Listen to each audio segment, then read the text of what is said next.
നമഃശിവായ.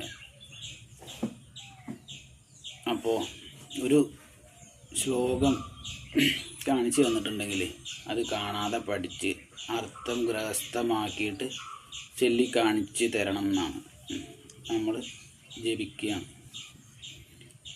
ഓം നം കുണ്ടലിനി പുരവാസിനി ചണ്ഡമുണ്ട വിനാശിനി പണ്ഡിതസ്യ മനോന്മണി അഷ്ടലക്ഷ്മി സ്വരൂപിണി വരാഹി നമോസ്തുതേ.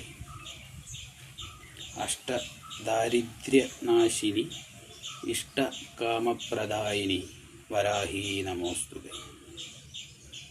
അമ്മേ വരാഹി. അപ്പോൾ നമ്മളിപ്പോൾ ഒന്ന് പറയണ വിഷയം എന്ന് വെച്ചാൽ ഈ പരിശുദ്ധ റംസാൻ മാസത്തിൽ പണ്ട് ഞാനിതേമാതിരി എൻ്റെ ജോലിയൊക്കെ കഴിഞ്ഞിട്ട് എനിക്ക് കുറച്ച് ഒരു അടുപ്പമുള്ള സ്ഥലങ്ങളിൽ പോയിട്ട് ഇങ്ങനെ ഇരിക്കും.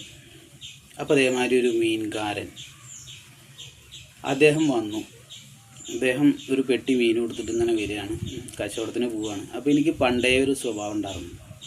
എപ്പോൾ നോക്കിക്കഴിഞ്ഞാൽ ഈ അസ്സലാമലൈക്കും എന്ന് പറയും. ഈ മുസ്ലിങ്ങളെ കണ്ടു കഴിഞ്ഞാൽ നമ്മളെ പരിചയമുള്ള ആളിനെ, നമ്മുടെ സുഹൃത്തിൻ്റെ വാപ്പയാണ്.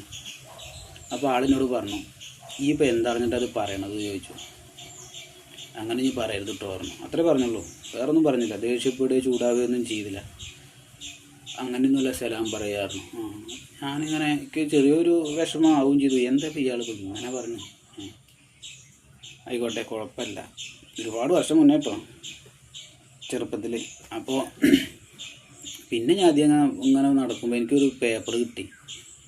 ഞാനത് വല്ലാണ്ട് മനസ്സിങ്ങനെ വേദനിച്ച് ഇങ്ങനെ നടക്കണം. അപ്പോൾ ഒരു പേപ്പർ കിട്ടി. അപ്പോൾ പേപ്പർ എടുത്ത് നോക്കുമ്പോൾ പേപ്പറിൽ സലാം സലാം പറയേണ്ടതൊക്കെ എഴുതിയിട്ടുണ്ട്.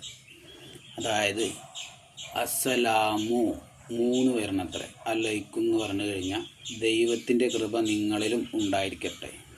അസ്സലാം അലൈക്കും എന്ന് പറഞ്ഞാൽ നിനക്ക് നാശം സംഭവിക്കട്ടെ. പിന്നെ അസ്സാമു അലൈക്കും എന്ന് പറഞ്ഞാൽ നിനക്ക് മരണം സംഭവിക്കട്ടെ. അങ്ങനെയാണ് അതിൻ്റെ അർത്ഥം അതിൽ എഴുതിയാണ്. ഇനി അത് സത്യമാണെന്ന് എനിക്കറിയില്ല, ആവുമെന്ന് വിചാരിക്കുന്നു. അല്ലാന്നുണ്ടെങ്കിൽ അറിയണവർ പറഞ്ഞു തരിക. പിന്നെ എനിക്കത് മനസ്സിലായതിന് ശേഷം ഞാൻ വിചാരിച്ചു, ഈശ്വര, അപ്പോൾ ഇത്ര നേരം ഇയാൾക്ക് നാശം സംഭവിക്കട്ടെ എന്നാണ് ഞാൻ അയാളോട് പറഞ്ഞിരുന്നത്. പിന്നെ എങ്ങനെ അയാൾ എനിക്ക് മടക്കി തരിക എല്ലാം. അപ്പോൾ അയാൾ നമ്മളെ ഒന്ന് വഴി ശരിയാക്കി വിട്ടു എന്നേ ഉള്ളൂ. അപ്പോൾ കാര്യം എന്ത് പറഞ്ഞു കഴിഞ്ഞാലും പിന്നെ ഇപ്പം നമ്മൾ അത് ഉപയോഗിക്കലില്ല.